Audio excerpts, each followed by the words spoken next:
Bueno, está el colega Facundo Di Génova, ya hemos tenido oportunidad de conversar con él en anteriores ocasiones. La convocatoria tiene que ver con un nuevo libro suyo. Facundo ha estado investigando, digamos, la cuestión que tiene que ver con la presencia de los nazis y el rol de particularmente la localidad de Mar del Sur, allí en el partido de General Alvarado, al respecto de la presencia de los nazis en la Argentina. Facundo, ¿cómo estás? Buen día, ¿cómo va? Hola José Luis, un gusto saludarte. Igualmente, igualmente. Bueno, la verdad que leí con muchísima atención la información que tiene que ver con tu último libro y el punto que de algún modo vincula a Mar del Sur con Mar del Plata, cuestión que surgió a partir de algo que se debe haber asumido, yo diría, inocentemente, es decir, mostrar imágenes de una casa para ponerla en venta y que este fenómeno de la intercomunicación global de hoy hizo que alguien advirtiera que en esas imágenes había un cuadro que había sido robado por los nazis en Países Bajos durante la Segunda Guerra Mundial, ¿no?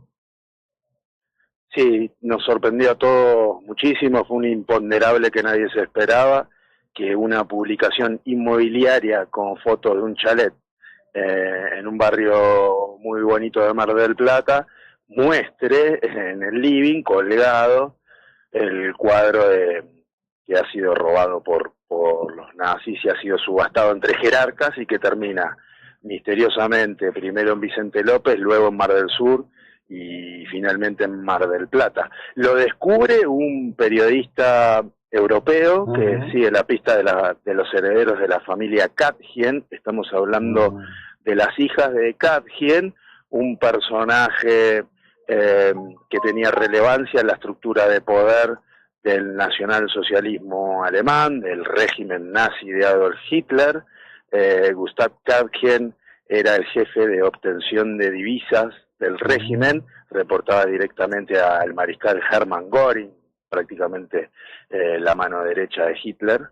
Y lo que hacía Katjen durante la Segunda Guerra Mundial, y especialmente en los territorios ocupados, era encargarse de la recaudación del expolio de los bienes, tanto culturales como la riqueza, de los judíos que eran masacrados luego en los campos de concentración.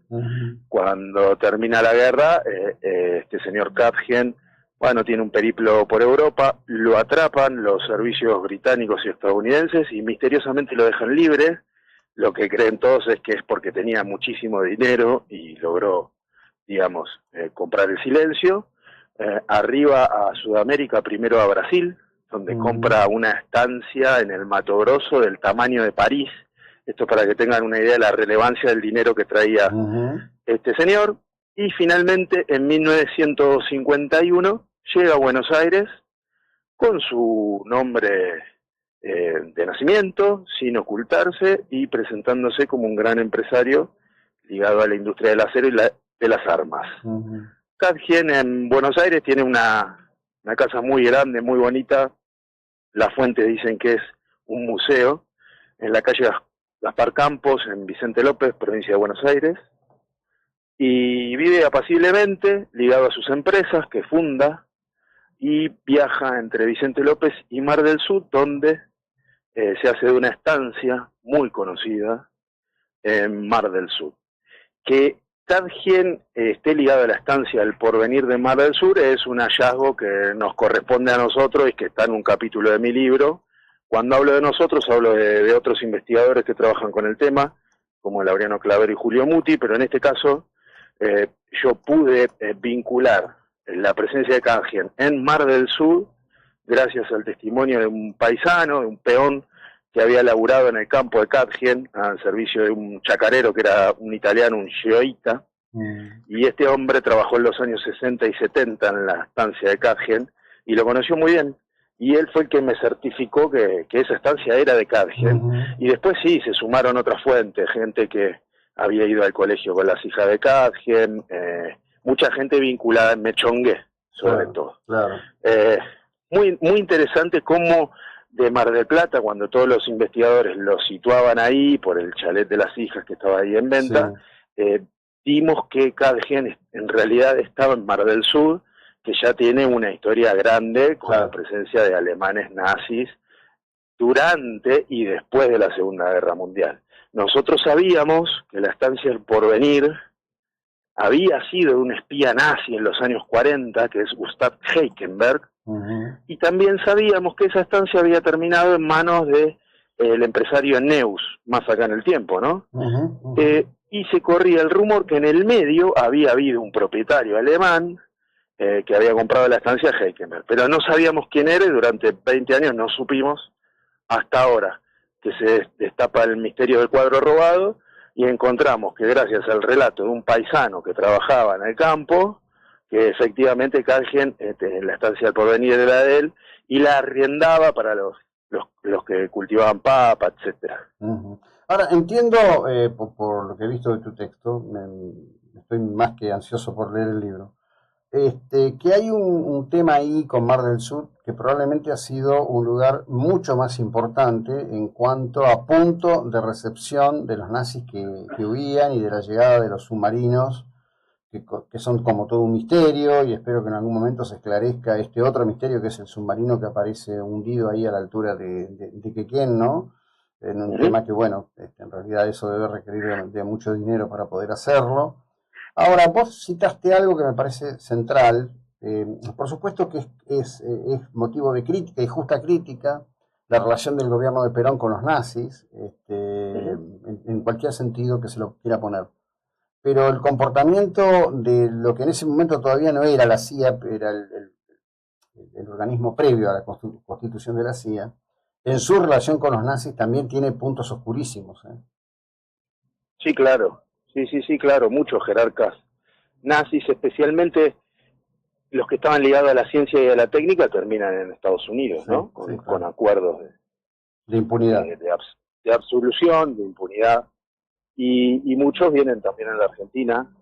Muchos criminales de guerra que compran con su dinero la impunidad, pero también muchos técnicos y científicos. Por ejemplo, llegaron algunos cuadros de la Luftwaffe, la Fuerza Aérea Alemana, técnicos, a trabajar en la Fuerza Aérea Argentina, que no necesariamente estaban ligados a los crímenes de guerra, porque muchas veces hay que hacer esa diferenciación, ¿no? Hay muchos militares de las Fuerzas Armadas alemanas, la Luftwaffe es la Fuerza Aérea, la Kriegsmarine es la Marina de Guerra, y la Wehrmacht es el ejército. Entonces eran militares de carrera, no eran necesariamente nazis, trabajaban al servicio de defender su nación, sea cual sea el régimen, pero no estaban ligados a los crímenes de guerra, esto de la matanza sistemática de judíos u opositores políticos que configuró el Holocausto, ¿no?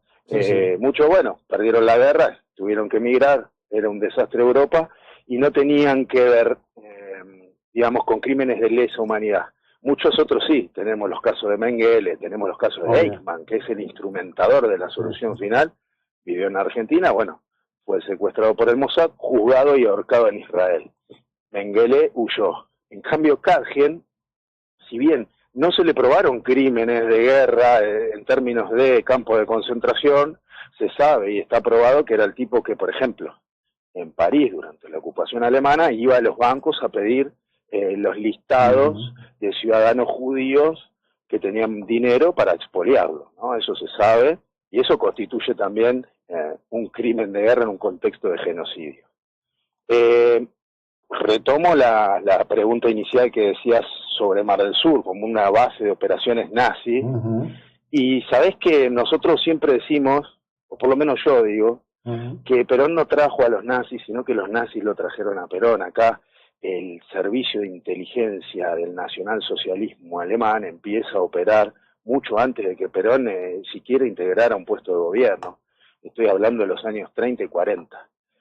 Perón llega en el 45, 46, es elegido democráticamente, etcétera, y ahí vienen, después de la guerra, muchos refugiados y muchos criminales, pero antes, Argentina, sobre todo Buenos Aires, y algunas bases en los pueblos bonaerenses, había estaciones radiotelegráficas del nazismo operando durante la guerra para pasar información, sobre todo de buques mercantes y demás. Estaba muy infiltrada la Argentina de cuadros que respondían al gobierno del régimen alemán, más que nada por una cuestión cultural. Argentina era la comunidad alemana la tercera comunidad inmigrante después de los españoles, los italianos, así que había una presencia muy fuerte alemana, y los nazis aprovecharon eso, esa hermandad cultural que hubo siempre entre Argentina y Alemania, como para poner un pie y ideologizar a la gente que vivía acá, que tenía ascendencia alemana. Así que ahí ese es un poco el contexto. Y Mar del Sur, lo que para nosotros nos parece alucinante, y es la principal hipótesis de mis libros, es realmente la base de operaciones que triangula entre Necochea y Mar del Plata. Vos fíjate que hoy Mar del Sur ha crecido muchísimo después de la pandemia, tiene 2.000 habitantes, pero hace 5 años tenía 500, y hace 70, 80 años tenía 10, 20, 50 habitantes. Era un pueblo perdido y ideal para refugiarse y operar clandestinamente. ¿Por qué digo esto? Porque vos, si te metés en internet antes del 2021, que yo publiqué mi primer libro sobre Mar del Sur, no estaba ligado a los nazis para nada, no se sabía, se decía, se hablaba de Necochea, de Mar del Plata, de los submarinos, hasta que en el año 2020 un propietario que compró una casa cerca del mar, en El Remanso, que es una playa de campo, no hay nada, era una tapera, se la pone a reciclar, la casa de 50 metros al mar, y en esos trabajos de obra encuentra una lápida enterrada bajo los cimientos de la casa, y ahí empezamos a trabajar nosotros quiénes son las personas que están talladas en el nombre de granito de esa lápida, y descubrimos que una de esas personas es Richard Smith, básicamente el jefe de finanzas del partido nazi argentino. Era un alemán que había peleado en la Primera Guerra, y hizo su vida en el barrio de Belgrano, en Argentina, y termina enterrado, no sabemos cómo, era un cuadro militante nazi, termina enterrado su lápida debajo de una casa. Ahí empieza la investigación y a empezar a vincular todos los relatos orales de los paisanos de campo y de los viejos vecinos con evidencia concreta, como es un hallazgo arqueológico de la lápida de un cuadro oficial del partido nazi argentino, en Mar del Sur. En Mar del Sur. Bueno, la verdad que da para seguir una hora más conversando con vos. Estoy recibiendo muchos elogios a tu persona y a tu trabajo por parte de la audiencia. Te agradezco enormemente. Muchas gracias. Me sumo a invitar a todos a buscar tu último libro, que entiendo se puede comprar por Mercado Libre: Salvaje Sudeste, Mar del Plata, OVNIs, Nazis y Opus Dei. Y bueno, justamente con ese tema del Opus Dei, la Iglesia Católica y demás, me parece que nos queda como para otra charla acá en la 99.9. Te mando un abrazo, gracias, buena jornada. Un abrazo para todos, gracias, José. Chau. Facundo Di Génova, periodista, realmente un estudioso y una cabecita interesante, porque hay que trabajar, atar los puntos.